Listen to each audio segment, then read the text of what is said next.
ঘরের মধ্যে কোথা থেকে যেন একটা শব্দ এসে ঢুকছে। শুধু কিসের শব্দ সেটা কিছু ঠিক বোঝা যাচ্ছে না। অনিরুদ্ধ চৌধুরী চোখ খুলে এদিক ওদিক তাকিয়ে দেখলেন গোটা ঘর অন্ধকার হয়ে গেছে, অথচ ঘরের মধ্যে আলো জ্বলার কথা। আলোটা কি তাহলে নিভে গেল? লোডশেডিং? কিন্তু এই বাড়িতে সমস্ত রকম ব্যবস্থা রয়েছে। লোডশেডিং হলে তার জন্য ইনভার্টার আছে, তাতেই আলো জ্বলবে। কিন্তু আলোটা জ্বলছে না কেন? বিছানা থেকে উঠে আলো জ্বালাতে যাবে এমন সময় অনিরুদ্ধ চৌধুরীর মনে হলো তিনি বিছানার উপর নেই। তিনি শুয়ে রয়েছেন একটা কালো থকথকে কিসের ওপর। তার চারপাশে ঘরের সেই আগের চেনা পরিবেশটা নেই।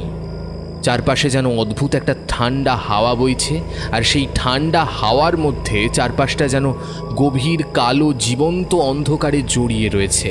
সেই কালো অন্ধকারগুলো যেন আস্তে আস্তে তার দিকে এগিয়ে এসে তাকে জড়িয়ে ফেলতে চাইছে। অনিরুদ্ধ চৌধুরী দুটো হাত তুলতেই তার হাতে ঠেকলো একটা কালো শক্ত পাথুরের মতো কি যেন একটা। সে বুঝতে পারল দেওয়ালটা আস্তে আস্তে আরো সামনে আসছে, তাকে আরো চেপে ধরছে। অনিরুদ্ধ চৌধুরী চিৎকার করতে চাইলে তার মুখ থেকে কোনো শব্দ বেরোলো না। এই দেওয়ালগুলো তাকে চেপে ধরছে। মাথার ওপর থেকেও যেন একটা দেওয়াল নেমে এসেছে, তার মাথাটা সেই দেওয়ালে এবার ঠেকতে শুরু করেছে। এর পরের মুহূর্তে যে ভয়ঙ্কর একটা ব্যাপার ঘটতে চলেছে তা মনে করেই তার গোটা শরীর যেন বরফের মতো ঠান্ডা হয়ে গেল। কোনো রকমে তিনি ভাবার চেষ্টা করলেন বিছানায় শো অবস্থা থেকে তিনি এখানে এলেন কি করে।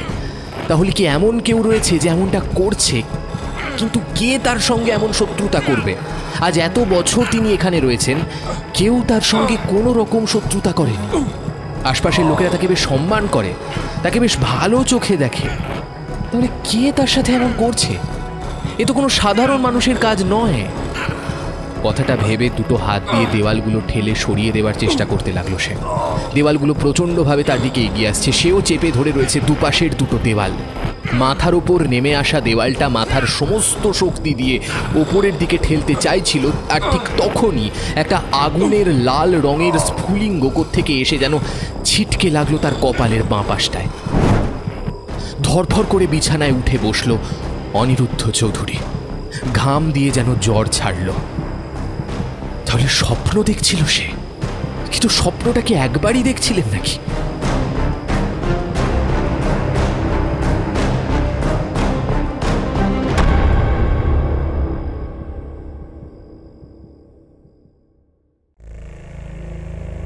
বিভিন্ন সাথের গল্প শুনতে অবশ্যই সাবস্ক্রাইব করো তোমার আমার গল্প বাড়ি হানাবাড়ি। নমস্কার বন্ধু, আমি ঋদ্ধি রয়েছি তোমাদের সঙ্গে। কেমন আছো? আশা করি ভালো আছো আর সবাইকে ভালো রেখেছো। গল্প কিন্তু শুরু হয়ে গেছে, গল্পের আমেজও কিন্তু তৈরি হয়ে গেছে। এই অনিরুদ্ধ চৌধুরীকে জানতে গেলে পুরো গল্পটা কিন্তু শুনতে হবে। তাই বন্ধুরা নিয়ে এলাম তোমাদের সামনে একটা ভিন্ন স্বাদের হরর ম্যাজিক স্পেশাল গল্প।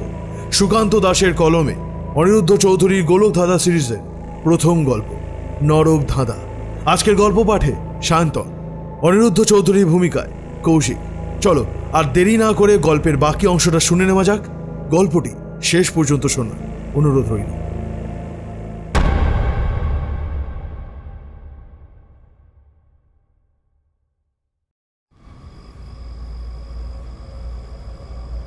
গোটা হলঘরটা নিশ্চুপ হয়ে গেছে।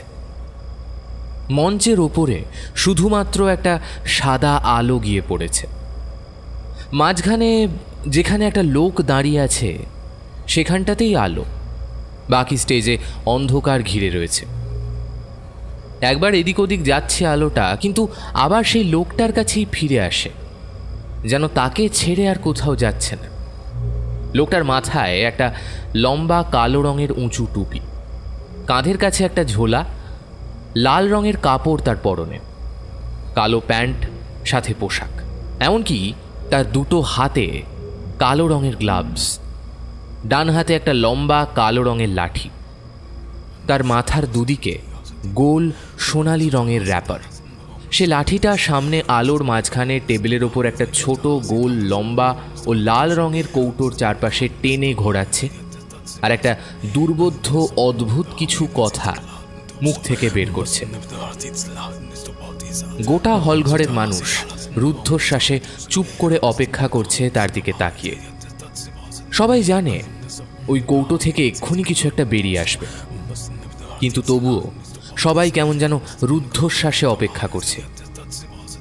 লোকটা এবার সেই শূন্য কৌটোটা একবার উপুর করে সামনের দর্শকের দিকে দেখালো। সামনের রোতে বসে থাকা লোকেদের দিকে তাকিয়ে বলল, ভালো করে দেখুন তো এর মধ্যে কিছু আছে নাকি। শুধু সামনে বসা লোকগুলো নয়, পেছনে বসা লোকেরা ভালো করে দেখার চেষ্টা করল। কৌটোর ভেতরে কিচ্ছু নেই। লোকটা কৌটোটা দুবার শূন্যে ঝাঁকালো, তারপর উল্টো করে লাঠিটা ভেতরে ঢুকিয়েও দেখালো, কিচ্ছু নেই। এবারেই শুরু হলো আসল খেলা। সবাই যেন নিঃশ্বাস ফেলতেও ভুলে গেছে। প্রথম রোয়ের একদম কোণের দিকে বসে থাকা একটা যুবক, মুখে সামান্য হাসি, যেন মনে হয় এর পরে কি ঘটতে চলেছে সেটা সে ভালোভাবেই জানে। লোকটা টেবিলের ওপর আবার সেই কৌটোটা রাখল, তারপর হাতের লাঠিটা দিয়ে উল্টোনো কৌটোর ওপরে 3 বার টোকা মেরে কৌটোটা ওপরের দিকে তুলে ধরতেই বেরিয়ে এলো এক গাদা নীল সাদা হলদে প্রজাপতি। এটার জন্য কিন্তু কেউ প্রস্তুত ছিল না। সবাই ভেবেছিল খরগোশ কিংবা পায়রা এই জাতীয় কিছু একটা বেরোবে, কিন্তু এত অজস্র প্রজাপতি দেখে সবাই কেমন যেন হাততালি দিয়ে উঠল, কেউ কেউ সিটিও মারল।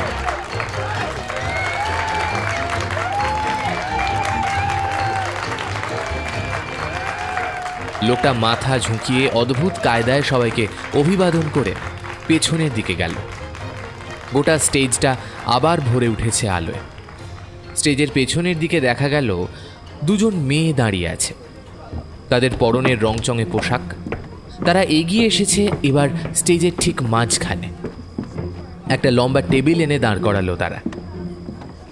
সবচেয়ে অদ্ভুত খেলাটা এখন হবে। এর আগেও এমন খেলা হয়তো অনেকেই দেখেছে। বন্ধ বাক্সের মধ্যে একটা মানুষকে ঢুকিয়ে দিয়ে তারপর মাঝখান থেকে কেটে ফেলা, তারপরেও মানুষটা স্বচ্ছন্দে আবার গোটাটাই বেরিয়ে আসে। এই খেলার আসল হাত সাফাইটুকু এখন অনেকেই জেনে গেছে। এখন আর ম্যাজিক দেখে আগের মতো কেউ অবাক হয় না। সবাই জানে এর পেছনে রয়েছে এক হাত সাফাই, আর না হলে বিজ্ঞানের জাদু। কিন্তু অনিরুদ্ধ চৌধুরী কিন্তু এই সমস্ত ম্যাজিশিয়ানদের বাইরে। পৃথিবীর এমন কোনো ম্যাজিক নেই যেটা তার দখলে নেই। ভেন্ট্রোলোকুইজম, হিপনোটিজম সব কিছু তিনি জানেন। তবে আজকাল তিনি খুব বেশি ম্যাজিক শো করতে চান না। এই শোটা করতে হচ্ছে বাধ্য হয়ে। এলাকার পুজোয় সকলে মিলে একটা সাংস্কৃতিক অনুষ্ঠানের ব্যবস্থা করেছিল। পাড়াতেই এই হল রয়েছে, অনুষ্ঠানের জন্য ভাড়া দেওয়া হয়। এখানেই ওরা ব্যবস্থাটা করেছিল ম্যাজিক শোয়ের। অনিরুদ্ধ চৌধুরী অনেক দিন পর ম্যাজিক শো দেখাচ্ছিলেন। বাক্সটা স্টেজের মাঝখানে আনার পরে আবার বাকি আলোগুলো নিভে গেল। একটা গুঞ্জন, চাপা ফিসফাস ধীরে ধীরে যেন কমে এলো। অনিরুদ্ধ চৌধুরী সামনের দিকে তাকিয়ে হাতের লাঠিটা তুলে গম্ভীর গলায় বলল, এবার হবে আজকের বিশেষ খেলা। এমন খেলা এর আগে কেউ কখনো দেখেনি। পেছনের দিক থেকে কেউ একজন হাসতে হাসতে বলে উঠল, এমন খেলা আগেও দেখেছি। বাক্সের মধ্যে জ্যান্ত মানুষ ঢুকবে, তারপর তাকে কেটে ফেললো, আবার গোটা হয়ে বেরিয়ে আসবে। এসব খেলা ঢের জানা আছে, অন্য কিছু দেখার। অনিরুদ্ধ চৌধুরী বিব্রত হলেন না, কিন্তু হাসলেন। বললেন,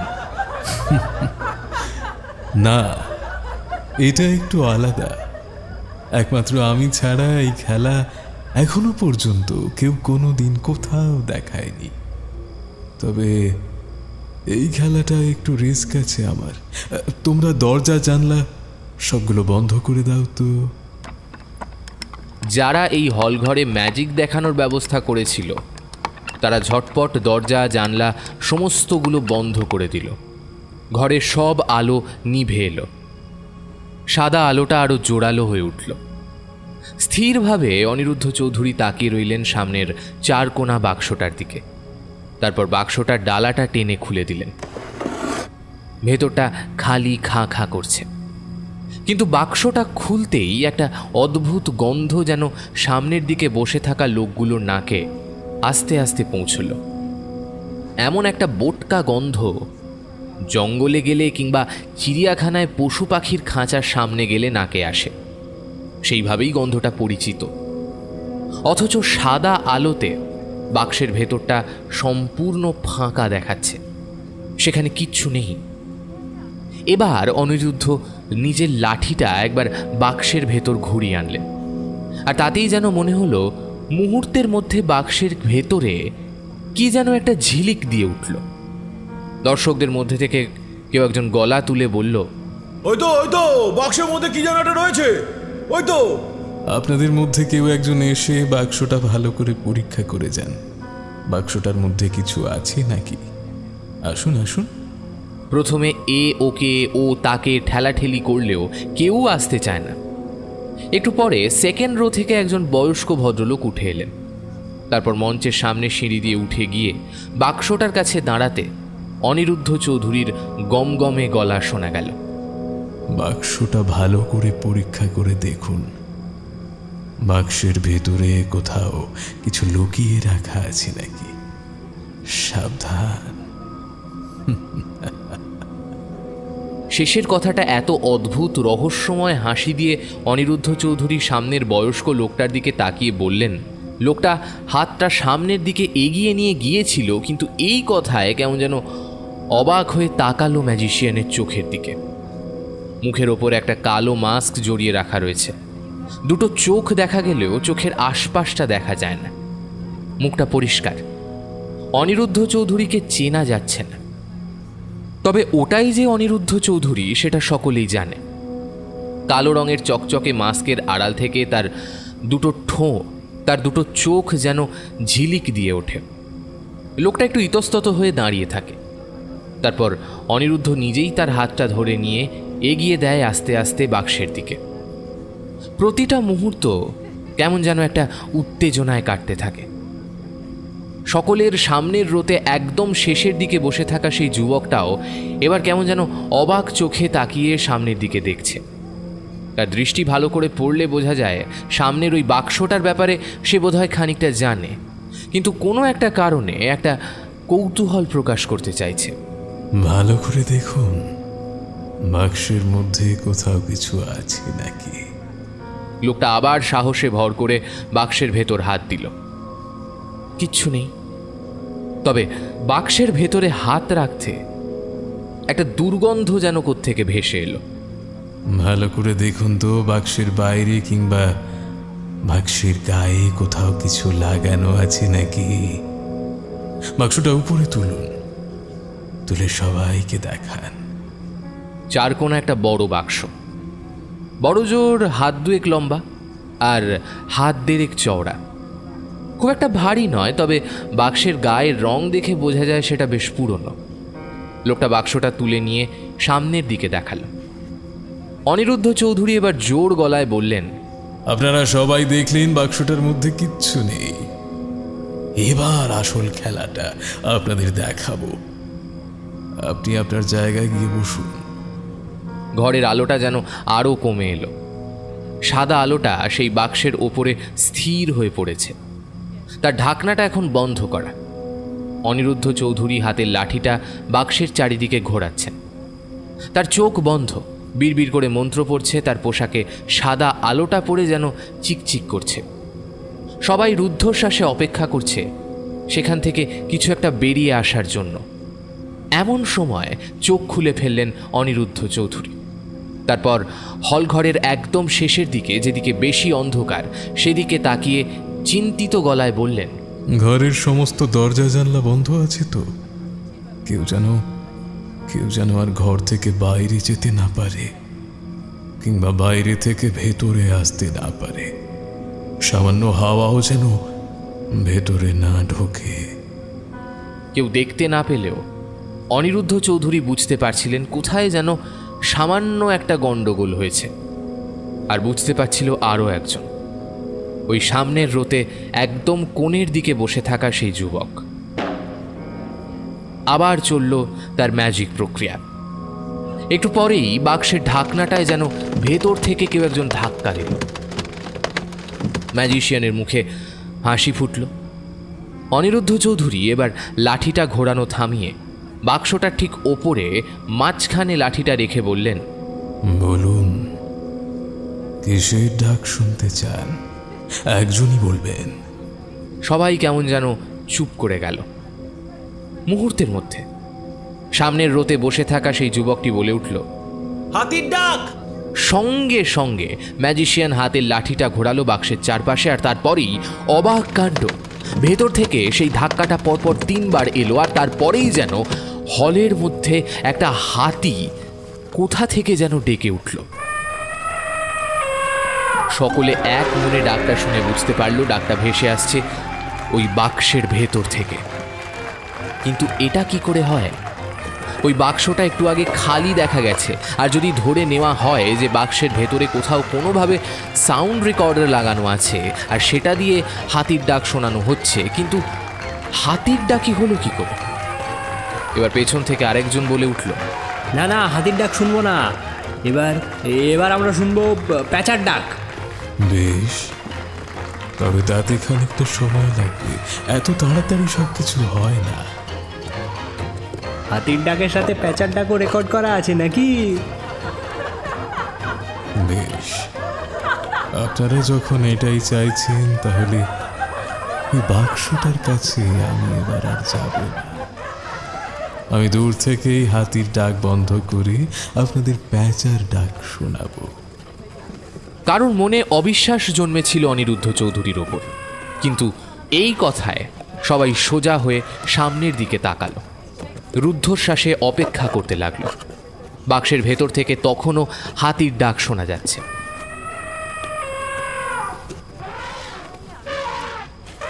ম্যাজিশিয়ান বাক্স থেকে প্রায় 5 পা পেছনের দিকে সরে গিয়ে স্টেজের একদম পেছনে দেওয়ালের কাছে দাঁড়ালেন।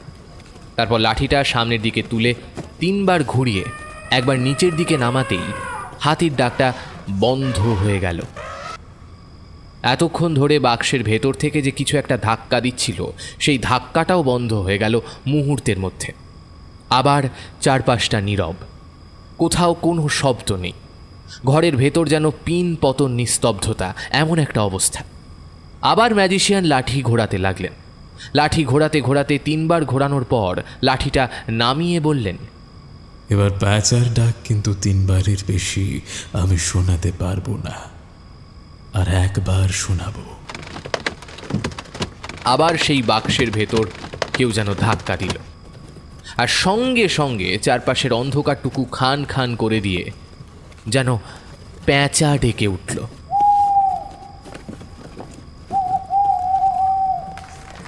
মনে হচ্ছে গভীর রাতে কোনো এক হুতুম প্যাঁচা অদ্ভুতভাবে ডাকছে। পরপর 3 বার ডাকটা শোনা গেল। তারপরেও আবার সেই ধাক্কাটা ভেতর থেকে হয়েই যেতে লাগলো। এবার একটা অদ্ভুত ব্যাপার ঘটল, কিন্তু ম্যাজিশিয়ান হাতের লাঠিটা তুলে যেন প্রবলভাবে সেটা নিচের দিকে নামানোর চেষ্টা করছেন। তার হাতটা যেন থরথর করে কাঁপছে। তিনি কোনো রকমে কাঁপা কাঁপা গলায় বললেন, তাড়াতাড়ি বলুন, আর একটা ডাক শোনানো যাবে, আর দয়া করে কেউ জানলা দরজা কিছু খুলবেন না। পেছনের দিক থেকে কেউ একজন বলে উঠল, একবার বাঘের ডাক শোনানো যাবে। কথাটা শুনে অনিরুদ্ধ চৌধুরী একবার অন্ধকারের পেছনের দিকে তাকালেন। কি যেন একটা মনে হলো, কিন্তু তারপরেই বুঝতে পারলেন তার মনঃসংযোগ নষ্ট হচ্ছে।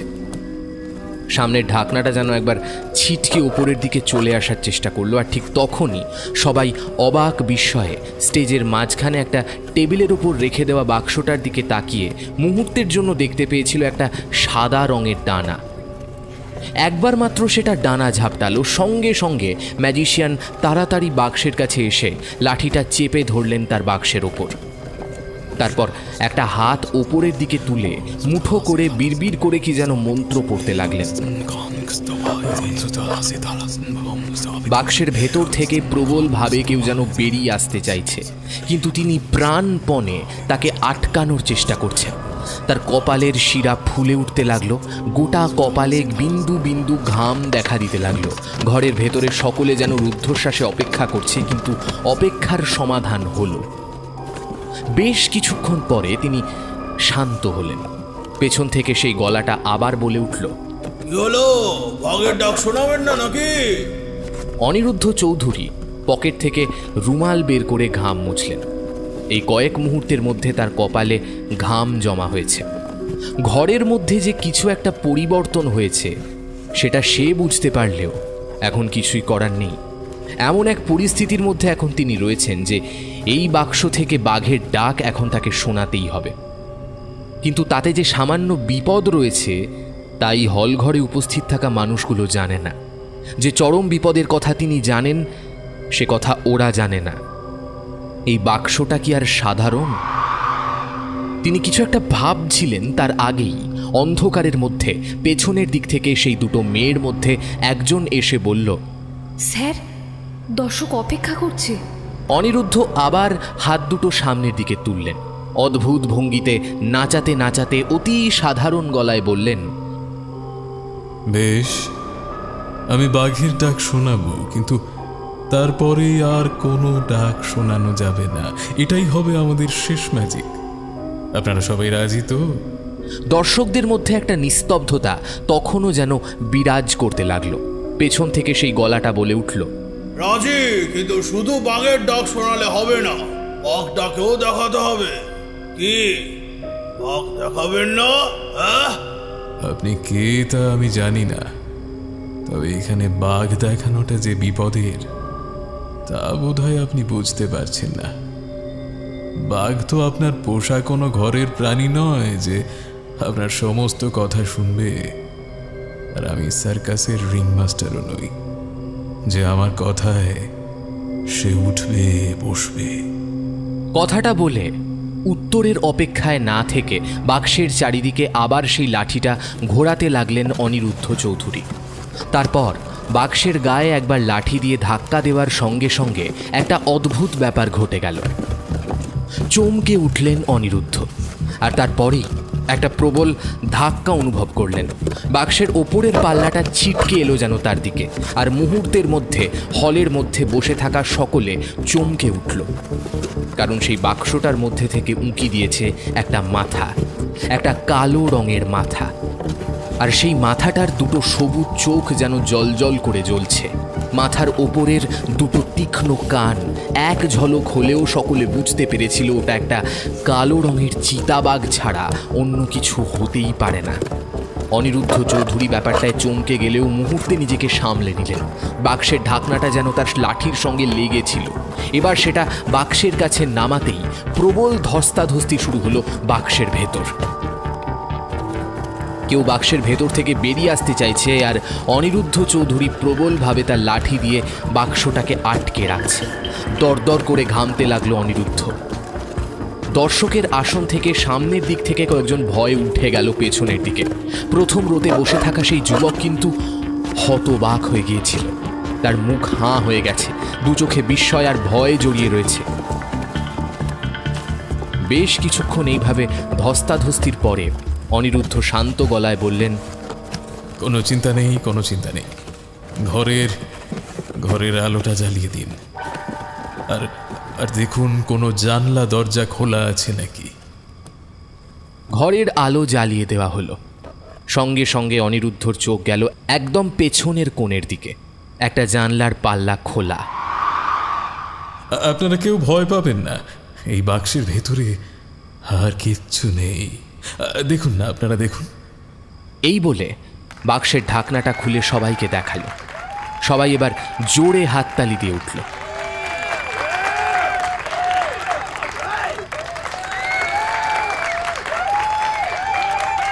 তাদের ভয়টা যেন এইমাত্র কাটতে শুরু করেছে। কিন্তু অনিরুদ্ধ চৌধুরীর মুখটা বাক্সের আড়ালে কেমন যেন চিন্তিত হয়ে রইল। ওই গলাটা কার ছিল? গলাটা কেমন যেন চেনা চেনা মনে হলো, কিন্তু তবুও যেন চেনা গেল না।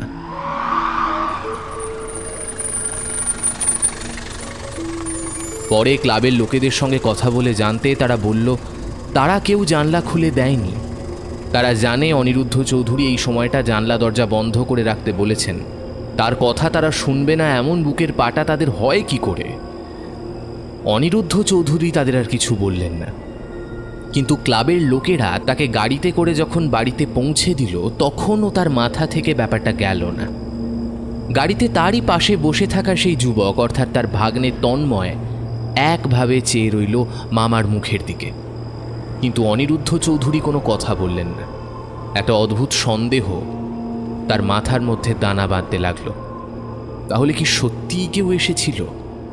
যদি বাক্সের ভেতর থেকে ওই কালো রঙের বাঘটা বাইরে বেরিয়ে পড়ত তাহলে কি হতো? এইসব ভাবতে ভাবতে বাড়ি পৌঁছে গেল ওদের গাড়িটা।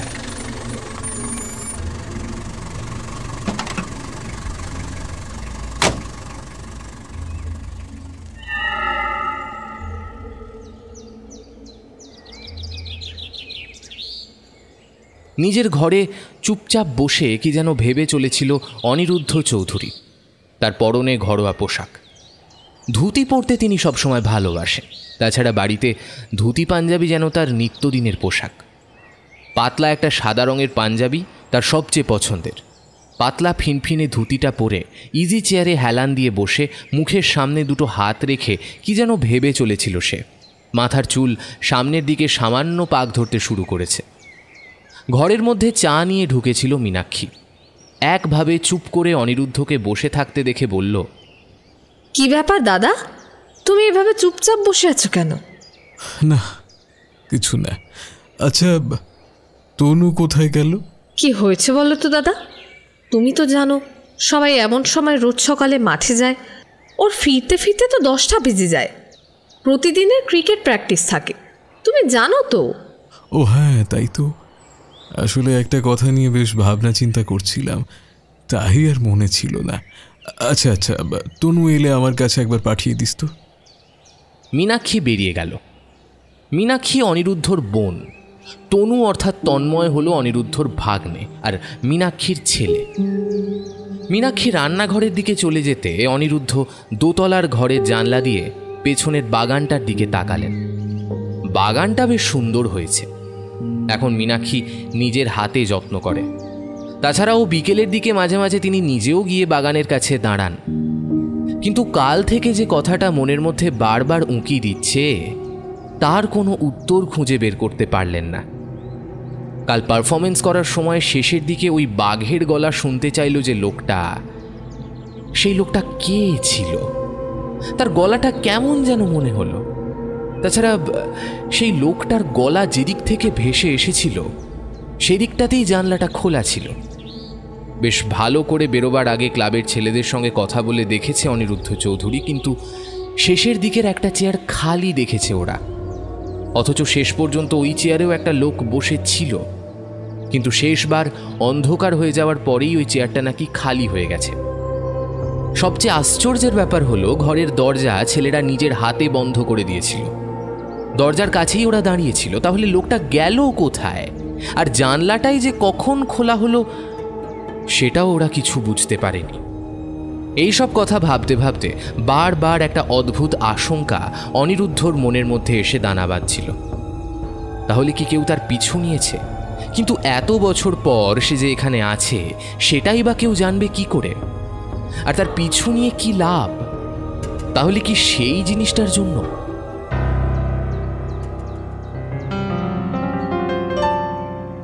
তনু অর্থাৎ তন্ময় যখন ফিরে এলো তখন মায়ের কাছে কথাটা শুনে তাড়াতাড়ি ওপরে উঠে এলো।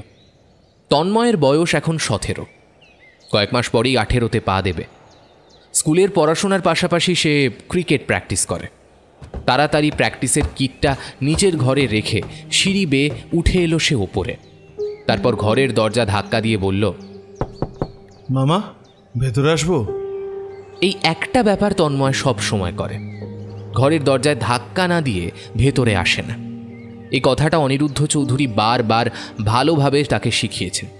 যতই কাছের লোক হোক না কেন, যেই হোক না কেন, ঘরের দরজায় সব সময় নক করে আসা উচিত। এর একটা অন্য বিশেষ কারণ রয়েছে, সেটা বোঝার মতো বয়স নাকি তনুর এখনো হয়নি। তবে এটা অনেক বছর আগের কথা, এখন হয়তো তার বয়স হয়েছে। তাই বেশ কিছু কথা এখন তনু মামার কাছ থেকে জানতে পারে। কিন্তু আজ এত তাড়াতাড়ি ডাকের কারণ কি সেটা সে বুঝতে পারছিল না। তাই ঘরের দরজায় ধাক্কা দিতেই যখন মামা ভেতর থেকে আয় ঘরে ঢুকতে বলল, দরজাটা খুলে ভেতরে ঢুকে কেমন যেন অবাক হয়ে গেল তনু। মামা তার আলমারিটা খুলে ফেলেছে এবং আলমারির ভেতর থেকে কী সব কাগজপত্র বের করেছে। কিছু যেন একটা খুঁজে চলেছে বলে মনে হচ্ছে। কি হয়েছে মামা? তুমি কি কিছু খুঁজছো? একটা খাতা, একটা খাতা রয়েছে, কিন্তু ও কোথায় রেখেছিলাম সেটাই মনে পড়ছে না। বিছানার উপরে বসে পড়ল তনু।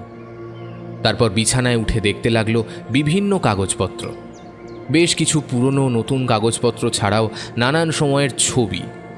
তাছাড়া আরও কত কি বিছানার উপর ছড়িয়ে পড়েছে। এই আলমারিতে জামা কাপড় থাকে না, বইপত্র, খাতা কাগজ এইসবই থাকে।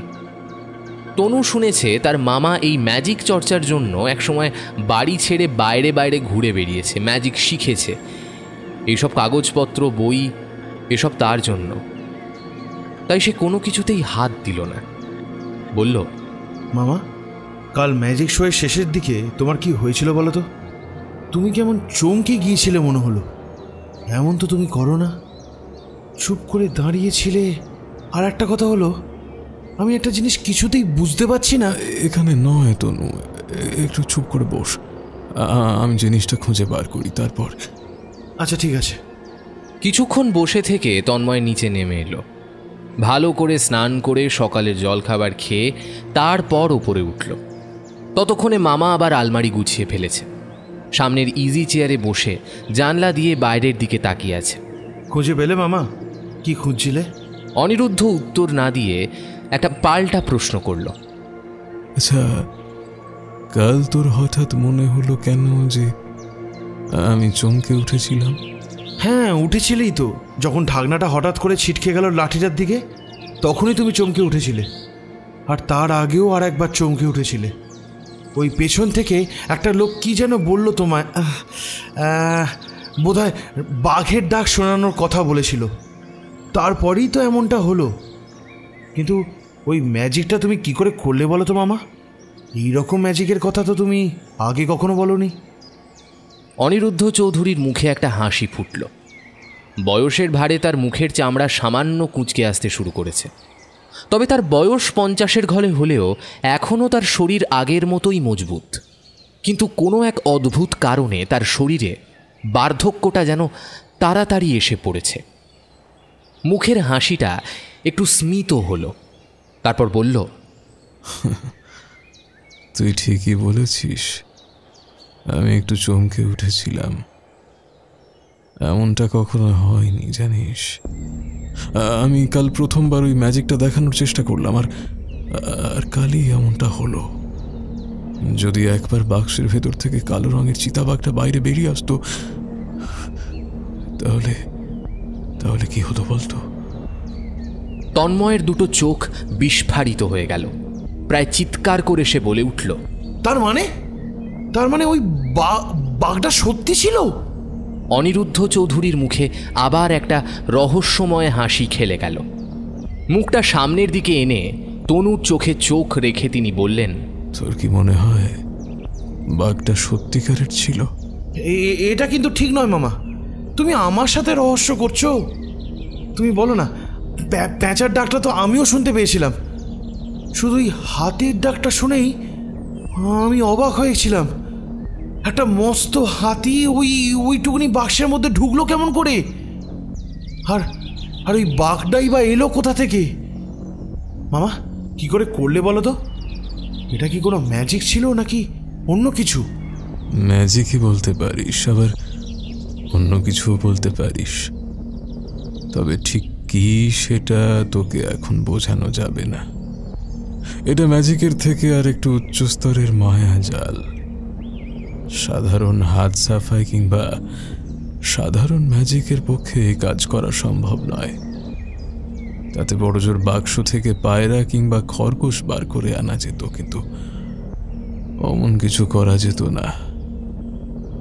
তবে আমার মনে হয় কাল এমন কেউ আমার ম্যাজিক দেখতে এসেছিল যার সেখানে থাকার কথা নয়। ঠিক বলেছ, আমারও কালকে মনে হয়েছিল যে আমার পাশে কেউ একটা হঠাৎ করে এসে দাঁড়িয়েছিল, ঠিক যখন তুমি বাক্সের ঢাকনাটা জোরে চেপে ধরে আটকানোর চেষ্টা করছিলে ঠিক তখনই।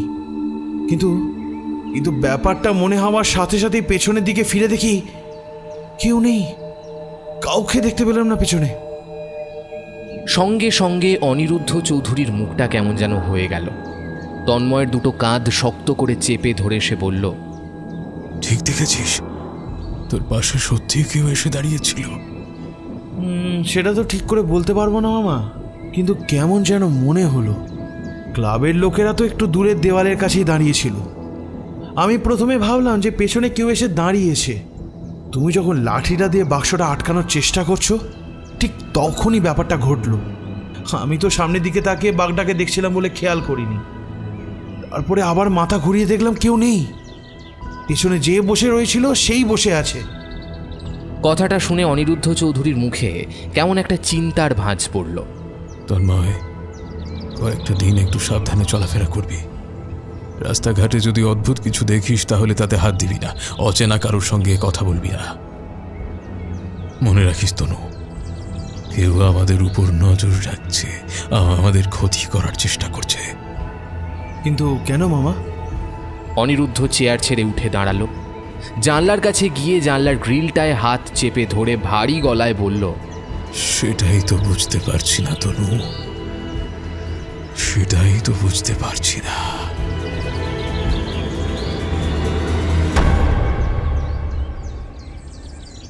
মুখে কথাটা সে বলল বটে, কিন্তু মনে মনে বুঝতে পারল আজ থেকে প্রায় বছর 10 আগের করা একটা ব্যাপার যেন নতুন করে আবার তার সামনে ফিরে আসতে চাইছে। তাহলে কি ইতিহাস পুনরাবৃত হতে চাইছে? তাহলে কি সে তাকে ভোলেনি এখনো, আবার নতুন করে তার পিছু নিয়েছে তার ক্ষতি করার জন্য? কিন্তু সেটাই বা কি করে হয়? সেবার সেই বিধ্বংসী আগুনে তো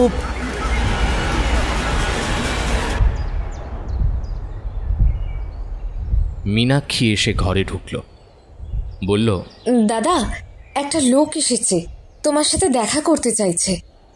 আমার সাথে? আচ্ছা, নিচের ঘরে বসতে বলো, আমি আসছি। মীনাক্ষী বেরিয়ে গেল। অনিরুদ্ধ নিচের দিকে নেমে ঘরের মধ্যে তাকিয়ে দেখল মীনাক্ষীর সঙ্গে তনুও নেমে এসেছে। কি মনে হতে ঘরের চারপাশটা একবার তাকিয়ে দেখল। এই দিনের ধবধবে আলোতে এই ঘরের মধ্যে কারো লুকিয়ে থাকার কোনো সম্ভাবনা নেই। তার ঘর থেকে জিনিসটা কেউ চুরি করতে পারবে না, কিন্তু চোখের সামনে সব সময় যা দেখা যায় তার সবটা তো আর সত্যি হয় না। তার মধ্যে থাকতে পারে চোখের ভুল কিংবা মায়াজালের খেলা। দরজাটা বন্ধ করার আগেও একবার অনিরুদ্ধ চৌধুরী ভালো করে ঘরের ভেতরটা দেখে নিলেন।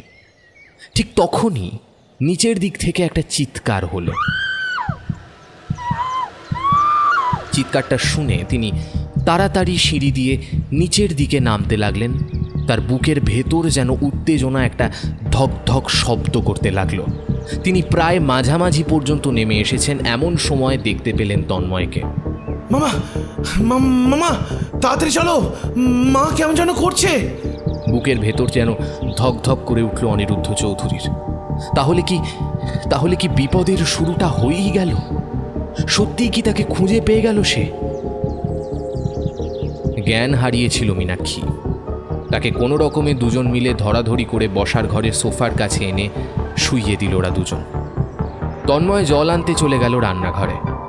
অনিরুদ্ধ তার নাকের কাছে আঙুল নিয়ে দেখলেন নিঃশ্বাস তখনও পড়ছে, তার মানে শুধু জ্ঞান হারিয়েছে। জল আসতেই চোখে মুখে জলের ছিটে দিয়ে বেশ কয়েকবার ডাকাডাকি করতে জ্ঞান ফিরে চোখ খুলে তাকালো মীনাক্ষী। তারপর যেন ভয় পাওয়া গলায় তন্ময়কে জড়িয়ে ধরে কাঁদতে শুরু করল। অনেক কষ্টে তাকে থামিয়ে যখন সোফায় বসানো হলো তখন কেমন যেন ভয় পাওয়া গলায় মীনাক্ষী বলল, তনু তনু তনু দরজাটা বন্ধ করে দে, আর জানলাগুলো বন্ধ করে দে। মায়ের ভয় পাওয়া গলায় বলা কথাগুলো শুনে তনু আর দেরি করল না। ঘরের দরজা জানলা বন্ধ করে দিতে দিতে বাইরের আলোটা আর ভেতরে ঢুকতে পারল না। ঘরের ভেতরটা কেমন যেন ম্লান হয়ে এলো। অনিরুদ্ধ চৌধুরী বলল, কি হলো তোর? তোকে তো বললাম তুই নেমে যা, আমি নামছি। আর তোর পিছু পিছু তো তন্ময় নেমে গেল। মীনাক্ষী ভয় পাওয়া চোখে তাকিয়ে রইল ওদের দুজনের দিকে। তার চোখের পাতা কাঁপছে, নিঃশ্বাস ঘন হচ্ছে, যেন প্রবল কোনো একটা ভয় পেয়েছে সে। তারপর আরেকটু ধাতস্থ হতে জল খেয়ে বলল, আমি তোমায় কথাটা বলে নিচে নেমে এলাম। পেছনের দিকে তাকিয়ে দেখলাম তন্ময় নিচে নামছে। তন্ময় সিঁড়ি দিয়ে নেমে নিজের ঘরের দিকে চলে গেল। আমি দরজার বাইরে ভদ্রলোককে দাঁড় করিয়ে এসেছিলাম। দরজাটা খুলে বাইরে বেরোতেই দেখি তখনও ভদ্রলোক দাঁড়িয়ে আছে। রোগাটে চেহারা, মাথায় একটা টাক, মাথার দুপাশে সাদা পাকা চুল। ভদ্রলোকের মাথায় একটা কালো রঙের অদ্ভুত ছোট টুপি। তার হাতে একটা লাঠি। বয়স বেশি বলেই মনে হলো। একটা কালো রঙের জামা, নিচে একটা প্যান্ট। অত বয়স্ক একটা লোকের এমন একটা পোশাক সহজে দেখা যায় না।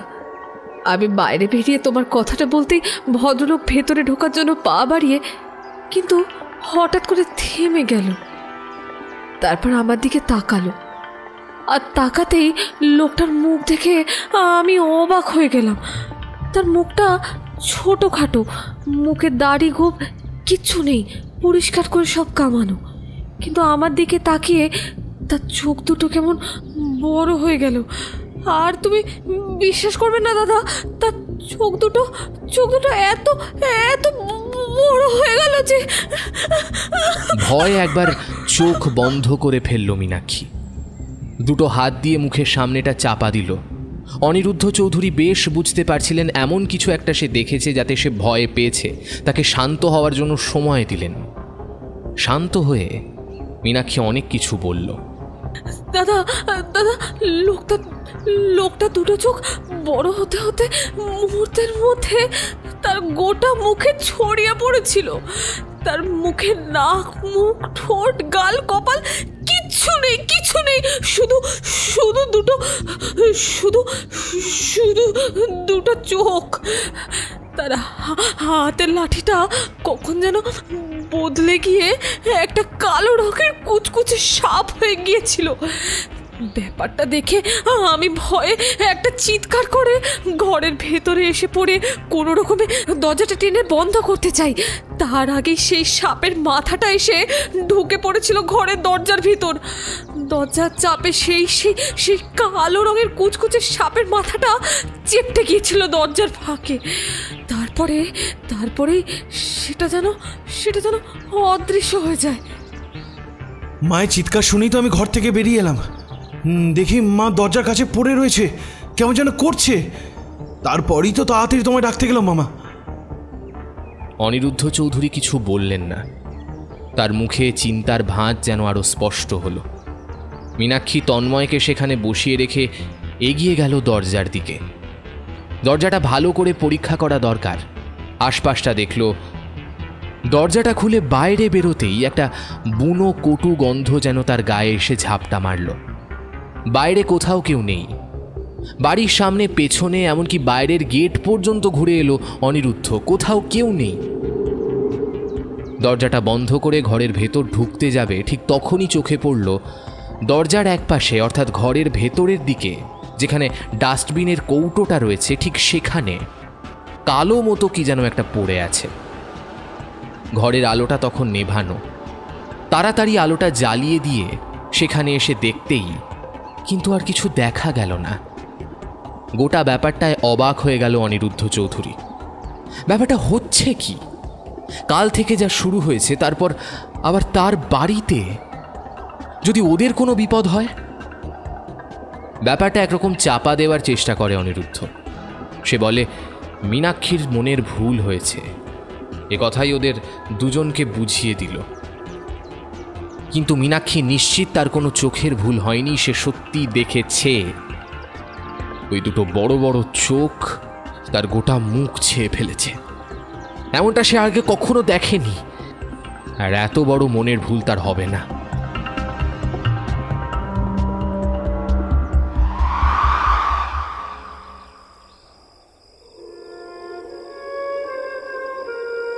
ঘরের মধ্যে কোথা থেকে যেন একটা শব্দ এসে ঢুকছে।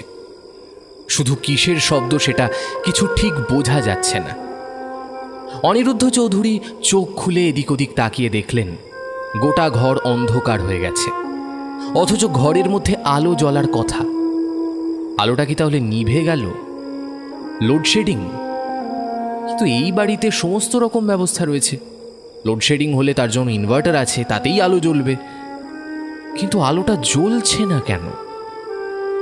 বিছানা থেকে উঠে আলো জ্বালাতে যাবে এমন সময় অনিরুদ্ধ চৌধুরীর মনে হলো তিনি বিছানার উপর নেই।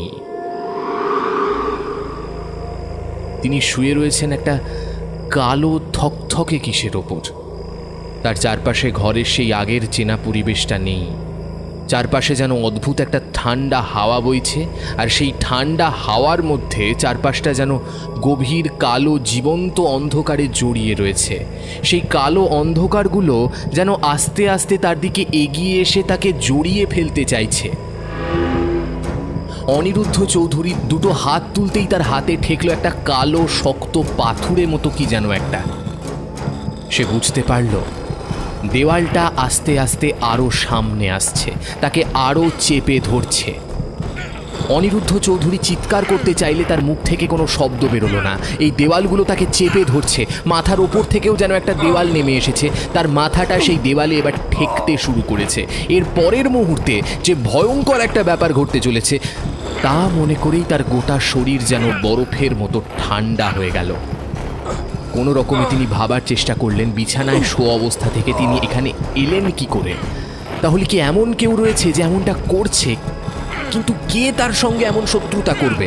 আজ এত বছর তিনি এখানে রয়েছেন, কেউ তার সঙ্গে কোনো রকম শত্রুতা করেনি। আশপাশের লোকেরা তাকে বেশ সম্মান করে, তাকে বেশ ভালো চোখে দেখে। তাহলে কে তার সাথে এমন করছে? এ তো কোনো সাধারণ মানুষের কাজ নয়। কথাটা ভেবে দুটো হাত দিয়ে দেওয়ালগুলো ঠেলে সরিয়ে দেওয়ার চেষ্টা করতে লাগলো সে।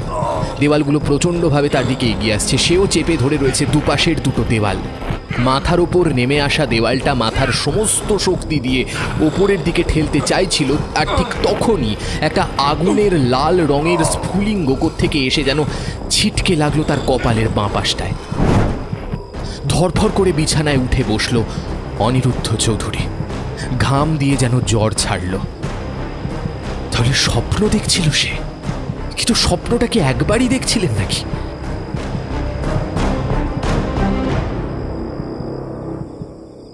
সেদিনের গোটা রাত কিছুতেই ঘুমোতে পারল না অনিরুদ্ধ চৌধুরী। বারবার ঘুরে ফিরে একটা স্বপ্ন এসে পড়ছিল তার ঘুমের মধ্যে, আর তাতেই বারবার ঘুমটা ভেঙে যাচ্ছিল। ঘুম ভাঙতেই বিছানার উপর উঠে বসে চারিদিকে তাকিয়ে দেখছিল। ঘরের মধ্যে অন্ধকারে কেউ কোথাও দাঁড়িয়ে নেই। ঘরের মধ্যে যে অল্প নীল আলোটা জ্বলছে সেই আলোটা জ্বলতে দেখে একবার উঠে গিয়ে লাইটটা বন্ধ করে আবার জ্বালালো সে। তারপর টেবিলের ওপর কাঁচের জলের বোতলটা থেকে ঢক ঢক করে খানিকটা জল খেয়ে কপালের ঘাম মুছে আবার বিছানায় শুতে যাবে, ঠিক তখনই ঘরের জানলার কাছে চোখ পড়ল তার। নিজের হাতে যে জানলাটা বন্ধ করেছেন সেই জানলাটা এখন খোলা, আর সেই জানলা দিয়ে ঘরের ভেতর এসে ঢুকছে একটা কালো রঙের ধোঁয়া। মুহূর্তের মধ্যে ব্যাপারটা বুঝতে আর কোনো অসুবিধে হলো না। এতক্ষণ ধরে স্বপ্নে যে বিভৎস ব্যাপারগুলো সে দেখেছে সেটা আসলে কোনো স্বপ্ন নয়। কেউ তার ঘুমের মধ্যে তার স্বপ্ন হরণ করে তাকে কিছু একটা দেখাতে চাইছে। মুহূর্তের মধ্যে নিজের একটা হাত মুঠো করে বিড়বিড় করে কি দুর্বোধ্য একটা মন্ত্র পড়ে নিল অনিরুদ্ধ চৌধুরী। তারপর নিজের হাতটা মাথা থেকে একদম ডান পায়ের বুড়ো আঙুলের নখ পর্যন্ত বুলিয়ে নিয়ে যা বুঝতে পারল তাতে তার শরীরের সাহসটা ফিরে আসে। কাঁচের বোতলটা নিয়ে আস্তে আস্তে এগিয়ে গেল খোলা জানলার কাছে। দরজার কাছে এসে পড়েছে, ঠিক তখনই একটা দরাম করে শব্দ করে জানলাটা বন্ধ হয়ে গেল। বন্ধ জানলাটা কাঁচের হলে ভেঙে চুরমার হয়ে যেত, কিন্তু সেটা কাঁচের নয়, মোটা ফাইবারের। নিজের হাতে জানলাটায় হাত রাখতেই বুঝতে পারল বরফের মতো ঠান্ডা হয়ে গেছে জানলাটা। তবুও সেটা আস্তে আস্তে খুলতেই সেই কালো ধোঁয়ার কুণ্ডলিটাকে জানলা দিয়ে খানিকটা দূরে দেখা গেল। কিন্তু ওটা কি? তার ঘরের জানলা থেকে তার পেছনের দিকের বাগান, পাঁচিল, এমনকি বাইরের গাছপালা কোনো কিছু দেখা যাচ্ছে না। শুধু দেখা যাচ্ছে চারপাশটা যেন এক গাদা কালো ধোঁয়ায় থকথক করছে, আর সেই কালো ধোঁয়ার পাশে বেশ খানিকটা দূর থেকে ভেসে আসছে একটা অদ্ভুত সুর। মুহূর্তের মধ্যে অনিরুদ্ধ চৌধুরীর শরীরে কি যেন একটা হয়ে গেল। এই সুর তার বড্ড চেনা। এই সুর আজ থেকে 10 বছর আগে তিনি ভালোভাবে চিনতেন, খুব ভালোভাবে চিনতেন, কিন্তু আজ এত বছর পরে এই সুর বাজাচ্ছে কে? আরে তিনি কোথায় এসে পড়েছেন? তাহলে কি তিনি ঠিকই ভেবেছিলেন কেউ তার সাথে মাত্রার খেলা খেলছে? কিন্তু কে? এবার গলা তুলল অনিরুদ্ধ। খোলা জানলা দিয়ে বাইরে সেই ধোঁয়াটাকে উদ্দেশ্য করে বলল, কে কে তুমি? তুমি যদি ভাবো তোমায় আমি চিনতে পারিনি তাহলে তুমি ভুল করছো। কিন্তু যার এখানে আসার কথা সে এখানে এখন আসতে পারে না। তুমি তুমি তার হয়ে এখানে এসেছ। তুমি কে সত্যি করে বলো। ঠিক তখনই বাইরে থেকে সেই সুরটা থেমে গেল। কালো ধোঁয়াগুলো যেন একসাথে চঞ্চল হয়ে উঠল। সেই চঞ্চল ধোঁয়ার কুণ্ডলি দুপাশে সরে গিয়ে মাঝখানে যেন পথ করে দিতে লাগলো। আর অনিরুদ্ধ অবাক হয়ে তাকিয়ে দেখলেন তার এই দোতলা বাড়ির জানালার উচ্চতায় শূন্যে কালো ধোঁয়ার ওপর ভর করে হাঁটতে হাঁটতে যেন তার দিকে কেউ এগিয়ে আসছে। যে আসছে তাকে এই কালো ঘন অন্ধকারের মধ্যেও তিনি দেখতে পেলেন, কারণ ওই কালো ধোঁয়ার মধ্যে একটা সাদাটে আলো এতক্ষণে যেন উজ্জ্বল হয়েছে। তার হাতে একটা কাঠের বাঁশি। লোকটাকে তিনি চিনতে পেরেছেন। আজ সকালে যে লোকটাকে মীনাক্ষী দেখেছে এটা সেই লোক। মাথার মাঝখানে একটা টাক, মাথার দুপাশে সাদা কালো চুল, তারপর শরীরে কালো রঙের পোশাক, কিন্তু পোশাকটা বড্ড আটো সাটো। তার মাথায় একটা অদ্ভুত রঙের কালো টুপি, কিন্তু ওটা কি? তার দুটো চোখ যেন তার মুখের চেয়ে সামান্য বড় বলে মনে হচ্ছে। এবার ব্যাপারটা বুঝতে পারল অনিরুদ্ধ। তার মুখটা যেন এক জায়গায় স্থির থাকছে না, বারবার নড়ছে। অনেকটা কোনো থকথকে জেলির মতো কিছুকে যদি মাটির উপর রাখা হয় তাহলে সে যেমন বারবার নড়ে, নিজের আকার বদলায়, ঠিক তেমনি মুহূর্তের মধ্যে সকালের সেই ঘটনার কারণটা বুঝতে পারলেন। তিনি আসলে নিজের শরীরটাকে একটা স্থানে আবদ্ধ করতে পারছিলেন না, আর তাই মাথার উপরে প্রথমেই সেই পরিবর্তনটা পড়েছে, আর তাতেই মীনাক্ষী ভয় পেয়েছে। লোকটা কিন্তু জানলা থেকে বেশ কয়েক হাত দূরে চুপ করে দাঁড়ালো। তারপর হাতের বাঁশিটা তুলে ধরে আবার আস্তে আস্তে বাজাতে শুরু করলো।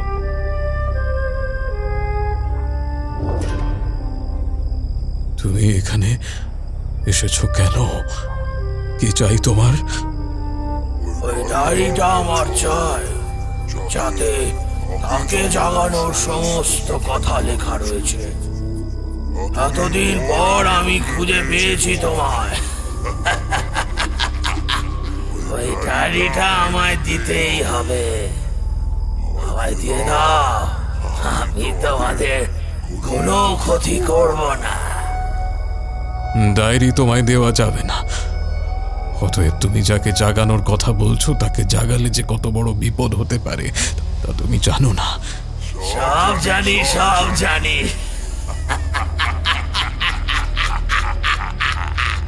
তাকে জাগালে কি হতে পারে তা জানি, এবং তাকে জাগিয়ে যে ক্ষমতা আমরা পাবো তাতে আর তোমার কাছে আমাদের আসার প্রয়োজন হবে না। তুমি ভালোভাবে জানো আমরা এখন রয়েছি অন্য একটা মাত্রায়,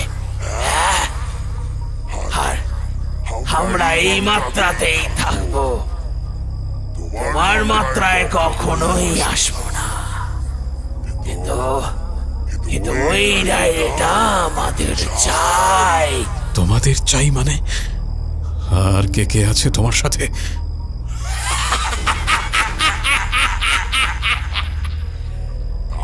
তো তোমায় বলা যাবে না, তবে আমাদের মধ্যে একজনকে তুমি চিনবে। তবে সে এখন তোমাদের কাছে আসতে চায় না।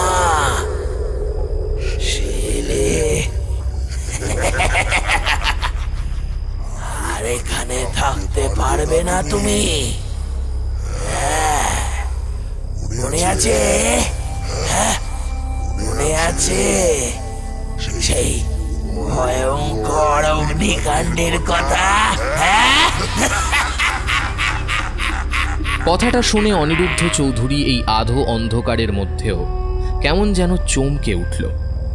অন্ধকারে তার চোখের দৃষ্টি সামান্য কেঁপে গেল। জানলার গড়াদে শক্ত করে হাত রেখে সে বলল, না, ওই ডায়েরি আমি দেব না। ওই ডায়েরি আমি কিছুতেই তোমাদের হাতে দেব না। তাতে যদি আমার জীবন পর্যন্ত চায় তাহলেও আমি রাজি নই। ওই ডায়েরি আমি রক্ষা করব। আমায় ছাড়া তুমি ওই ডায়েরি কোনোভাবে খুঁজে বার করতে পারবে না। লোকটা কিন্তু আর কিছু বলল না। কথা থামিয়ে সে আবার বাঁশি বাজাতে শুরু করেছিল। এবার সে অদ্ভুতভাবে হাসল।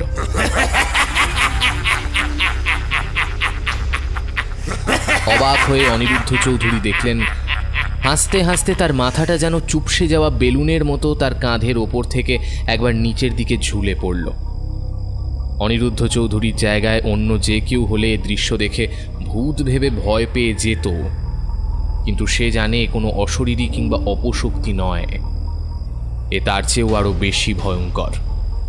কোনো এক অদ্ভুত উপায়ে এই লোকটা তার মাত্রার সঙ্গে এই পৃথিবীর অনিরুদ্ধ চৌধুরীর মাত্রাকে যুক্ত করেছে। শুধু তাই নয়, কোনো কারণে সে তার পিছু নিয়েছে।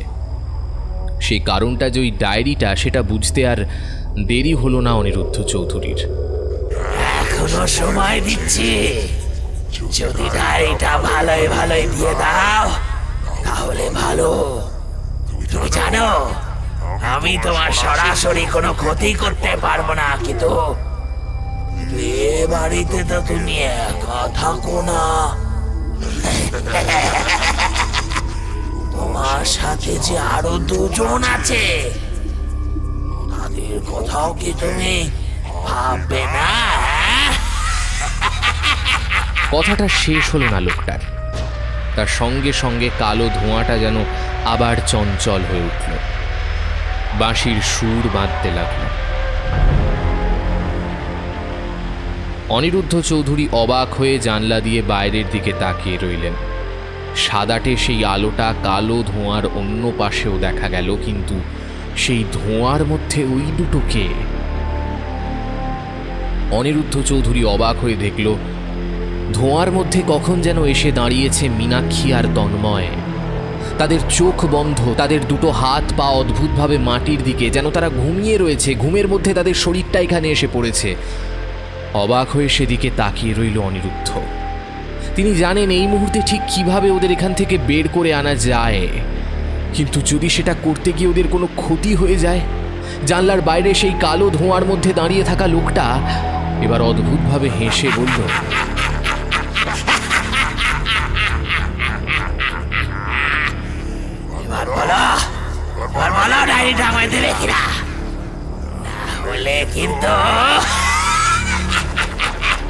লোকটা বাঁশিটা তুলে আরো জোরে একবার বাজাতে ঘুমের মধ্যে দাঁড়িয়ে থাকা তন্ময় আর মীনাক্ষীর গোটা শরীরটা উল্টো দিকে ঝুলে পড়ল। মীনাক্ষীর মাথার চুলগুলো নেমে এলো নিচের দিকে। তন্ময় উল্টে গেছে, কিন্তু তাদের ঘুম ভাঙছে না। অনিরুদ্ধ চৌধুরী প্রমাদ গুনলেন সামান্য হঠকারী সিদ্ধান্ত এখন ওদের দুজনের মৃত্যু পর্যন্ত ডেকে আনতে পারে। ওই লোকটা তাকে কিছু করবে না, কারণ এই ডায়েরিটা হলো ওদের কাছে সবচেয়ে ঈপ্সিত বস্তু। ওই ডায়েরির জন্য ওরা সব কিছু করতে পারে, শুধুমাত্র অনিরুদ্ধ চৌধুরীকে মারা ছাড়া। তবে অনিরুদ্ধ চৌধুরীর হাত থেকে এত সহজে ওটা পাওয়া যাবে না। বেশ, তোমায় আমি ডায়েরিটা দিয়ে দেব, কিন্তু সত্যি কথা হলো সেটা কোথায় রয়েছে তা আমার মনে নেই। আজ এতগুলো বছর হয়ে গেল সেটা আমি খুলে বার করিনি। ভুল করছ, খুব ভুল করছ। ওই ডায়েরিটা যদি তোমার কাছে না থাকতো তাহলে তুমি ওই স্টেজের শেষে ম্যাজিকটা তো দেখাতে পারতে না। হ্যাঁ, মনে আছে? মনে আছে ওই বাক্সের মধ্যে যে বাঘ আর পেঁচা বেরিয়ে এসেছিল? তাদের দুটো রঙই কিন্তু কালো ছিল। আর কেউ কিন্তু ব্যাপারটা বুঝতে না পারলেও আমি বুঝতে পেরেছিলাম, আমি যে দেখতে পেয়েছিলাম। আচ্ছা, ওই হল ঘরের জানলাটা খোলা কেন ছিল বলো তো ম্যাজিশিয়ান? কেন ছিল বলো বলো বলো।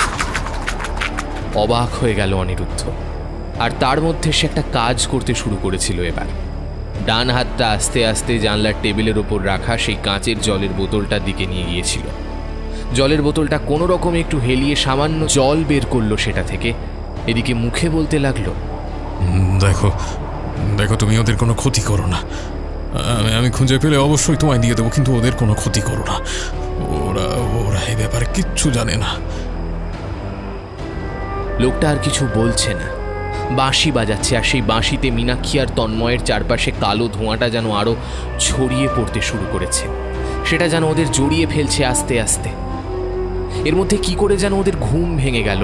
উল্টো হয়ে ঝুলে থাকা অবস্থায় তন্ময় চিৎকার করতে লাগলো, বাঁচাও মামা, বাঁচাও মামা, বাঁচাও বাঁচাও মামা, বাঁচাও বাঁচাও মামা। অনিরুদ্ধ আস্তে আস্তে বোতলের সেই জলটা হাতে নিয়ে দরজার থেকে সরে যাওয়ার মুহূর্তের জন্য সরে এলেন। লোকটা তখনও বাঁশি বাজিয়ে চলেছে। গোপন একটা মন্ত্র উচ্চারণ করলো সে।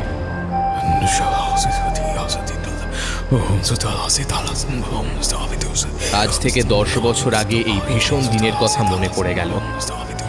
সেই অগ্নিকাণ্ড, সেই বীভৎস ব্যাপার, আর তারপর ফিরে আসা। জলটা হাতে নিয়ে নিজের বাঁ হাতের মাঝখানের আঙুলটা ঠেকিয়ে মন্ত্র পড়ে জলটা বাইরের দিকে ছুঁড়ে দিতে যাওয়ার আগের মুহূর্তে হঠাৎ করে একটা কথা মনে পড়ে গেল।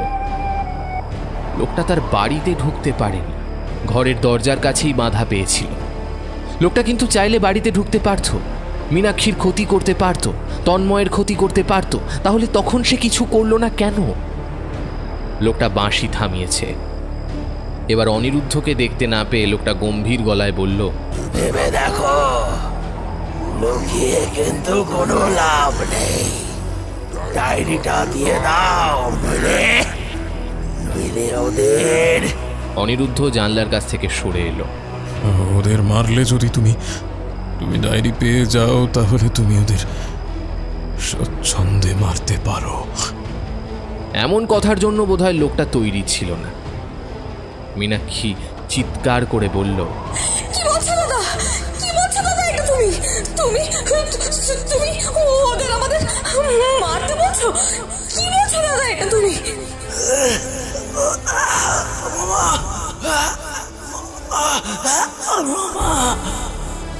মামা, মামা তুমি আমাদের বাঁচাবে না? তুমি আমাদের বাঁচাবে না? মামা বাঁচাও, আমাদের বাঁচাও মামা। এই লোকটা কি? এই লোকটা কি? কেনই বা আমাদের এরকম ভাবে ধরে রেখেছে? আর এই চারপাশে কালো ধোঁয়া কিসে? মামা, মামা দম বন্ধ হয়ে আসছে মামা। আমাদের বাঁচাও বাবা, ওরা খেতে আসছে। আমাদের বাঁচাও, আমাদের বাঁচাও মামা। অনিরুদ্ধ হাসল। তারপর লোকটাকে অন্যমনস্ক থাকতে দেখে জানলার গরাদের সামনে হাত ঢুকিয়ে হাতের জলটা ফেলে দিল সামনের কালো ধোঁয়ার ওপর। আর তারপরে একটা ব্যাপার ঘটে গেল। মুহূর্তের মধ্যে সেই কালো মেঘ কেমন যেন চঞ্চল হয়ে উঠল। আরো একবার লোকটা কেমন যেন হতভম্ব হয়ে গেল। বলল, কি হচ্ছে? এটা কি করে? এটা কি করে? ভুলে যাচ্ছ, অনিরুদ্ধ চৌধুরী হাত সাফাইয়ের খেলা দেখানো সামান্য ম্যাজিশিয়ান নয়। এমন অনেক কিছু আমার জানা আছে যা শিখতে তোমাদের অনেক বছর লেগে যাবে। আমার চোখের সামনে তুমি যেটা আমায় দেখাচ্ছ, সেটা আর কিছু হতে পারে না, কিচ্ছু হতে পারে না। কথাটা বলার সঙ্গে সঙ্গে অনিরুদ্ধ চৌধুরী কাঁচের বোতলটা দেওয়ালে ধাক্কা দিয়ে ভেঙে ফেলে। আর তারপর সেই কাঁচের টুকরোটা তুলে নিয়ে নিজের ডান হাতের আঙুলে সামান্য কেটে এক ফোঁটা রক্ত বের করে আনে। আর সেই রক্ত ডান আঙুলের ওপরে নিয়ে বাইরের দিকে তাক করে 3 বার আঙুলটা ঘুরিয়ে কি যেন বিড়বিড় করে মন্ত্র পড়তেই তার চোখের সামনে সব কিছু আস্তে আস্তে বদলে যেতে শুরু করলো। কালো ধোঁয়ার মধ্যে একটা ঘূর্ণি উঠল। সেই লোকটা চিৎকার করে বলতে লাগলো,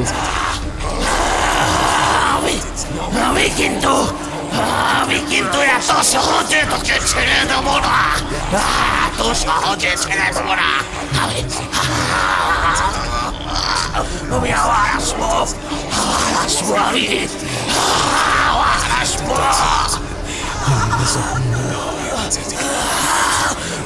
ওদিকে বাইরে মীনাক্ষী আর তন্ময়ের চিৎকার শোনা যাচ্ছে। বাঁচাও মামা, বাঁচাও, বাঁচাও, বাঁচাও দাদা, বাঁচাও, বাঁচাও। অনিরুদ্ধ আর দেরি করল না, তাড়াতাড়ি নিজের ঘরের দরজা খুলে দৌড়ে এলো বাইরের দিকে। সিঁড়ি দিয়ে নেমে মীনাক্ষী আর তন্ময়ের ঘরের দরজা খুলে দেখতে পেল ঘরে তারা নেই। আর তারপরই মুহূর্তের মধ্যে ঘরের দরজা খুলে বাইরে এসে দেখতে পেল তারা বাইরের বাগানের কাছে শুয়ে রয়েছে। একটা অদ্ভুত সুযোগ নিয়েছিল সে জানতো ওই কালো ধোঁয়া লোকটার হাত থেকে এত সহজে ওদের বাঁচানো যাবে না, তাই লোকটাকে অন্যমনস্ক করে সেই সুযোগে যদি তাকে কবজা করে ফেলা যায় তাহলে তার শক্তি ওদের কোনো ক্ষতি করতে পারবে না, কারণ দুই মাত্রা এক নয়, আলাদা। দুজনেই জ্ঞান হারিয়ে ফেলেছিল। জল নিয়ে তাদের চোখে মুখে ছিটিয়ে দিতেই প্রথমে মীনাক্ষী চোখ খুলল। নিজেকে বাইরে দেখে অবাক হয়ে কিছু জিজ্ঞেস করতে যাওয়ার আগেই অনিরুদ্ধ মুখে আঙুল দিয়ে বলল, এখন আর কোনো কথা নয়। তন্ময়ের জ্ঞান ফিরল না, তবে সে বোধহয় গভীর ঘুমে আচ্ছন্ন ছিল। তাকে ওরা কোলে তুলে নিয়ে গিয়ে ঘরে শুইয়ে দিল। গোটা রাত অনিরুদ্ধর আর ঘুম হলো না। ঘরের মধ্যে আরেকটা ফায়ার প্লেস রয়েছে। অনিরুদ্ধ যখন এই ফায়ার প্লেসটা তৈরি করেছিল তখন কেউ জানতো না। মীনাক্ষী এই বাড়িতে প্রথম এসে ফায়ার প্লেসটা দেখে অবাক হয়েছিল। ফায়ার প্লেস প্রয়োজন হয় না। আজ এই রাতে অনিরুদ্ধ সেই ফায়ার প্লেসে আগুন জ্বালালো। ফায়ার প্লেসের ব্যবস্থা আগে থেকেই করা ছিল এই বাড়ির মধ্যে। আগুনের দিকে একভাবে তাকিয়ে দেখল অনিরুদ্ধ। ঘরের কাছের আলমারিতে দামি মদ তোলাই ছিল। সে মদ্যপান খুব একটা করে না, বাইরের কেউ এলে কিংবা বেছে বেছে কোনো অকেশনে, কিন্তু আজ তার মনের মধ্যে রাগ, প্রতিহিংসা সব কিছু যেন আস্তে আস্তে বাড়তে লাগলো। সে তার ভাগনার বোনের গায়ে হাত দেওয়ার চেষ্টা করেছে। গ্লাসে মদ ঢেলে চুমুক দিল অনিরুদ্ধ। নিমেষে গলায় কেমন তীব্র জ্বালা অনুভব করল। মদটা গলার কাছ থেকে বুক অবধি জ্বালাতে জ্বালাতে নামলো নিচের দিকে। 2-3 পেগ খাওয়ার পরেই নেশাটা ধরল। আগুনটা তখন বেশ ভালোভাবে ধরেছে। ঘরের মধ্যে গরম হচ্ছে আস্তে আস্তে। ধোঁয়াটা চিমনি দিয়েই বেরিয়ে গেল, কিন্তু ঘরের মধ্যে উত্তাপটা রইল। সেদিকে তাকিয়ে থাকতে থাকতে গম্ভীর অথচ নেশা জড়ানো গলায় অনিরুদ্ধ বলল, আমি তোমায় ছাড়ব না। তুমি যদি ভেবে থাকো আমার পরিবারের গায়ে হাত দেওয়ার চেষ্টা করে তুমি বেঁচে যাবে, তাহলে ভুল ভাবছো। আমি তোমায় ছাড়ব না। সেই রাতের কথা আমি এখনো বলিনি। সেই অগ্নিকুণ্ডের ভেতর থেকে আমি বেরিয়ে এসেছিলাম। তুমিও নিশ্চয়ই বেরিয়ে আসতে পেরেছো, কিন্তু এই আগুনে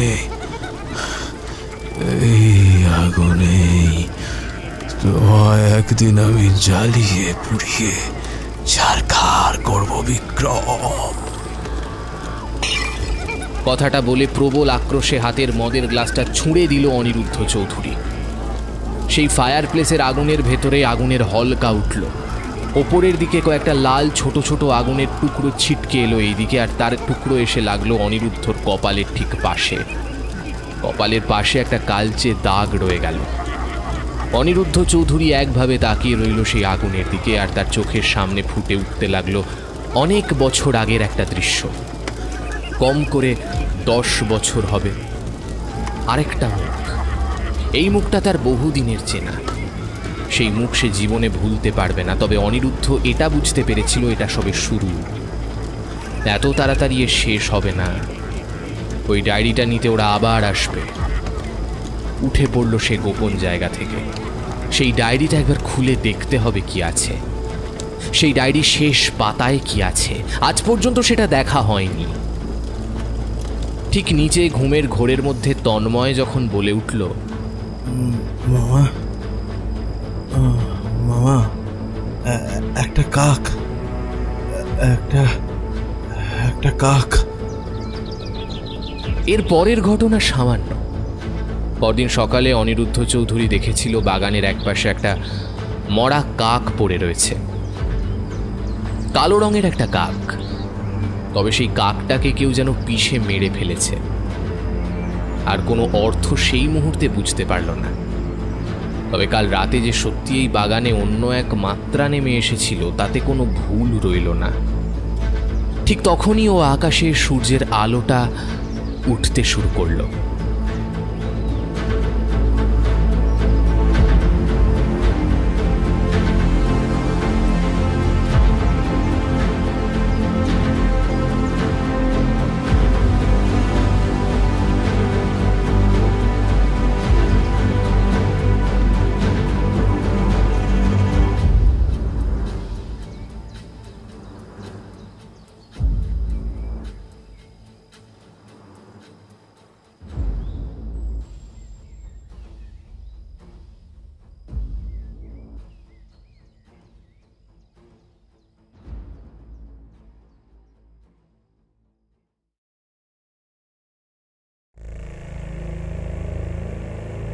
শেষ হলো আজকের গল্প।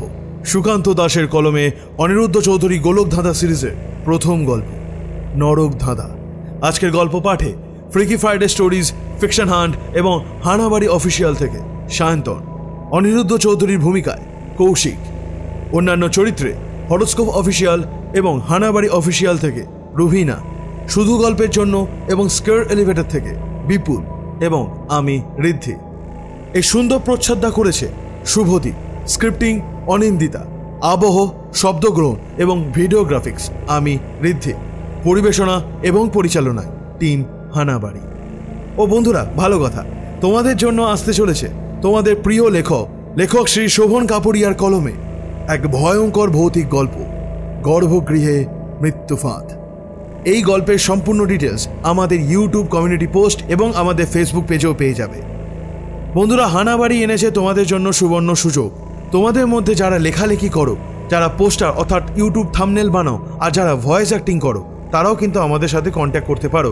কিভাবে কন্ট্যাক্ট করবে তার সম্পূর্ণ ডিটেলস আমাদের ভিডিও ডেসক্রিপশানে দেওয়া রয়েছে। তাহলে বন্ধু, কেমন লাগলো আজকের গল্প? যদি ভালো লেগে থাকে তাহলে অবশ্যই লাইক করো, কমেন্ট করো এবং শেয়ার করে দিও তোমাদের বন্ধু বান্ধব এবং আত্মীয় স্বজনের কাছে। এবং তাদেরকে বলো আমাদের হানাবাড়ি ইউটিউব চ্যানেলটা তারা সাবস্ক্রাইব করে পাশে রাখা বেল আইকন ক্লিক করে অল করে দেয়, যাতে আমাদের কোনো ভিডিও এলে তারাও সঙ্গে সঙ্গে নোটিফিকেশান পেয়ে যায়। তাহলে বন্ধু, আজ এই পর্যন্তই। দেখা হচ্ছে পরবর্তী কোনো গল্পে। ততদিন ভালো থেকো, সুস্থ থেকো, হানাবাড়ির পাশে থেকো আর ভয়ে থেকো। শুভরাত্রি।